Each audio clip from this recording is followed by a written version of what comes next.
So everyone, even though we're in a theater, we did not get to rehearse this.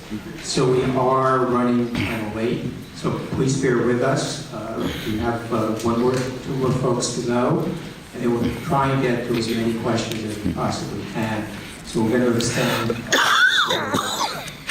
now from Multnomah County Chair Deborah Bufori, and Patricia Rojas, who is the Deputy Director of the Office of Joint Homeless Services.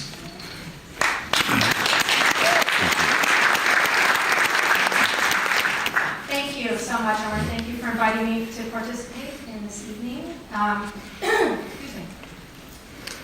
I'm often asked why we are seeing so many people living in homelessness in our community, and I'm really glad that people are asking. I grew up in Portland, in Northeast Portland, and I can tell you that what we are seeing on our streets is not normal. It's not for you. It's not for the people who live in Lentz or St. John's or in the Hollywood district. It's not normal for anyone in our community. But it is especially not normal for the people who are forced to live their private lives in public. So why are we seeing so many people living on our streets? Well, the answer actually isn't that complicated. There are not enough houses or apartments available to lower income individuals. Thanks to a recent Echo Northwest report, we know that there are at least 56,000 households in our region right now at risk of falling into homelessness. I don't think I need to tell you that that's a huge number and that this poses a huge challenge for all of us. That surge in uncertainty driven by our housing market is challenging the assumptions we've made about the scale of the response needed. It's pushing thousands of new people into homelessness and into our shelters.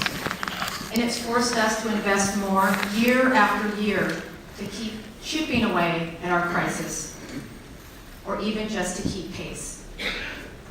But make no mistake, we have moved the needle.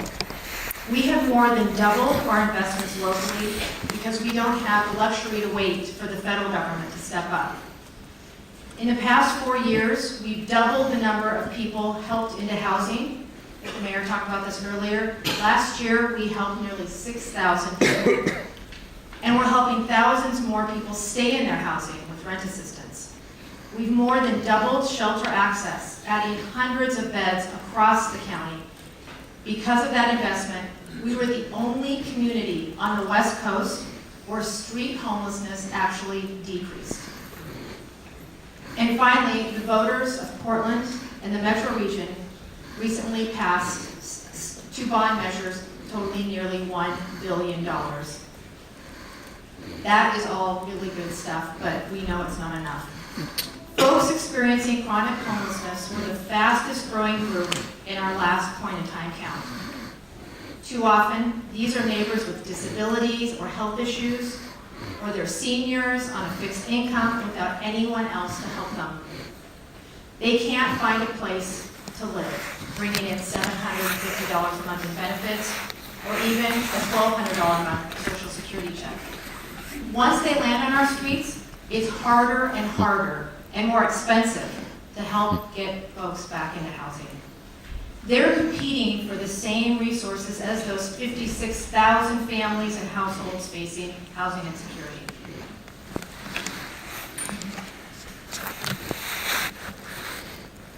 Shelters serve a critical purpose, but they are always a short-term fix. People don't go to shelter, they go through shelter. Only housing ends homelessness. And for the people who live with disabilities or mental health challenges, that's permanent supportive housing. Last year we put 500 units in the pipeline, and just last month, the city-county acquisition of the West Wind in Old Town Chinatown will provide permanent, affordable supported housing for 70 people with severe disabilities. We can't hide from this crisis, and we can't shuffle people from one place to another because we know what the solution looks like: a home. It's It's a home for the family of 4 who are living in their car, and it's a home plus services for the veteran with PTSD. That's right.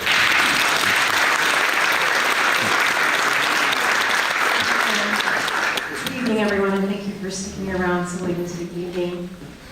The Joint Office of Homeless Services is committed to working in partnership and community to end homelessness.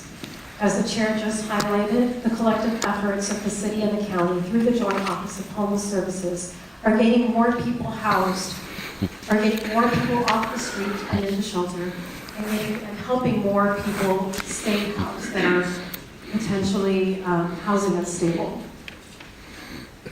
We know that there's progress being made, but we also know that there's a lot of people still on the streets experiencing homelessness. The last point in time count revealed an increase in extremely vulnerable people experiencing homelessness, including the chronically homeless population, which by definition are people with one or more significant disability and who are experiencing long-term or have recurrent experiences of homelessness. 70% of the unsheltered population was chronically homeless, while less than 45% of the rest of the homeless population was unsheltered. The Native American population experiences the highest rate of chronic homelessness, followed by whites and African Americans. It is a disproportionately male and older population, but we have a growing population of chronically homeless women. At its core, ending homelessness is about human connection and relationships. So we are expanding efforts to reach and support more people experiencing street homelessness and have implemented multiple strategies to address chronic homelessness. We've expanded specialized outreach, including mental health street outreach, mental health shelter outreach, and have a new multi-agency team that does outreach to our sanctioned encampments, Dignity Village, Right to Dream 2, and day centers like Rosehaven. We're also in the process of launching a new navigation team with transition projects and Central City Concern that will feature peer specialists and specialists in recovery services. All of that said, the people who we outreach to will need to access shelter beds or housing. We've added more than 600 year-round 24/7 beds in the last 3 years, plus another 300 winter beds that open each winter.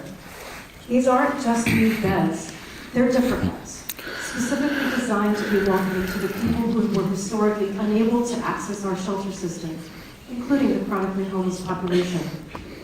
By removing barriers like prohibitions and pets and partners, limited duration stays, and mandatory participation in services, including mental health and addiction services, we've more than doubled the number of chronically homeless who've come into our shelters over the last 2 years.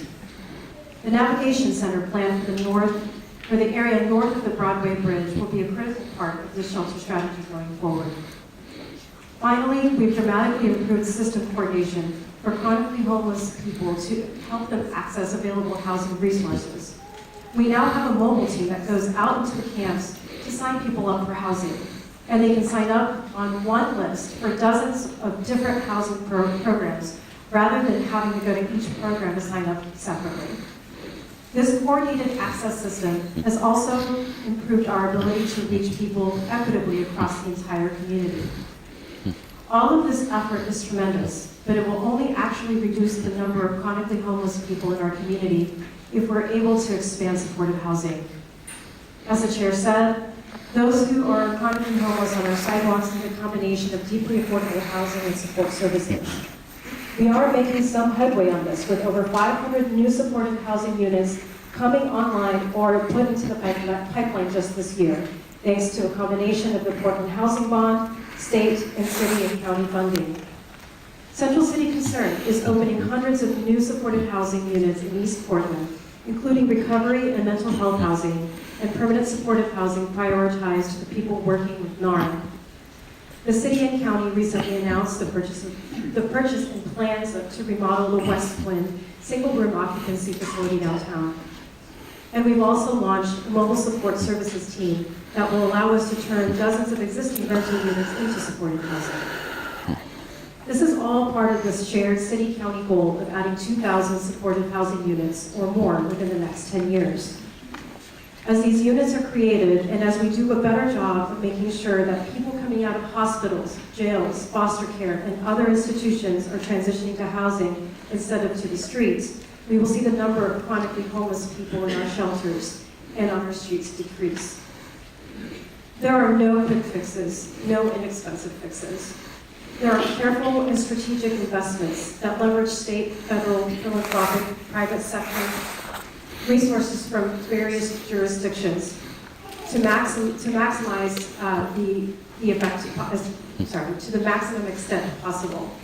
And not just to those who experience chronic homelessness, but to the thousands of families with children facing homelessness, moms fleeing domestic violence with their children, young people aging out of foster care, veterans returning from serving our country to find themselves without support to reintegrate.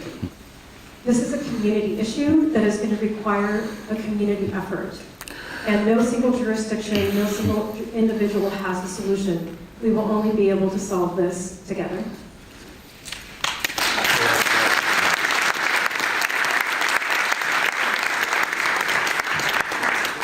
Thank you, Deborah and Patricia.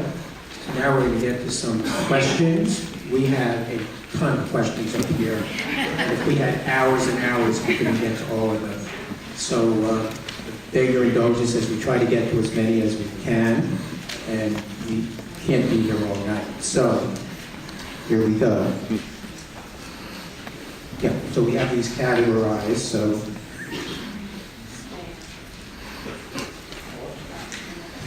we just keep coming.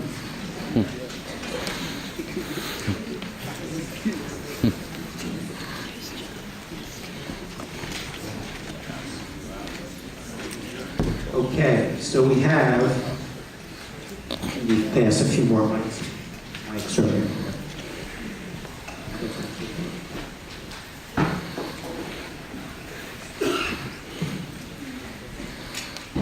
Okay, we'll just share this mic. So here's a question about graffiti. Juliet, do you know who's doing the graffiti? If not, what plans are in place to find them? And two, why not ask Homer Williams to help fund tackling the trash or other programs to remedy the problems being addressed tonight? Homer, I don't know if you're here, sorry about that. You're not here to respond to that. Maybe you should respond to that first question. Do you know who is doing the graffiti? If not, what plans are in place to find them?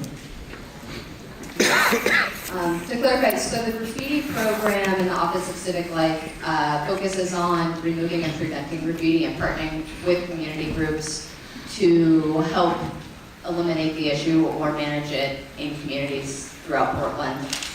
The Police Bureau would be better equipped to answer the question, I think, if you're comfortable doing so. So a couple of years ago, we eliminated the graffiti officer positions. There were two of them assigned to Central Precinct during my tenure back in 2010.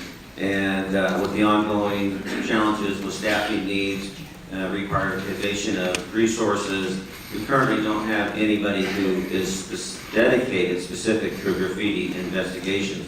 On the other hand, that doesn't mean that officers don't have the ability to be able to conduct those investigations.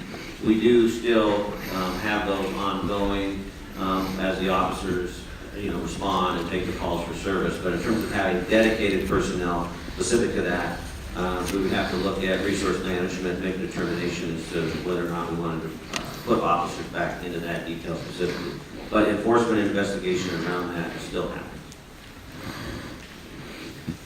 Okay, here's one on homeless. No, we're only doing comment cards. Thank you. So here's one on homeless. I don't know who's going to want to take that, but I'll read it. Please encourage the distinction between need a hands-up kind of homeless versus the travelers, lawless street people. We group them all together, and it causes confusion, not to mention lack of interest and negativity towards those in need. I'm not sure who wants to take that. So first of all, I want to cheat and also answer the graffiti question. The problem here is we have a public safety system and a livability system that's out of whack. And for a long time, we let the number of police officers in this community diminish to the point where we now have 1,000 officers on duty total, sworn.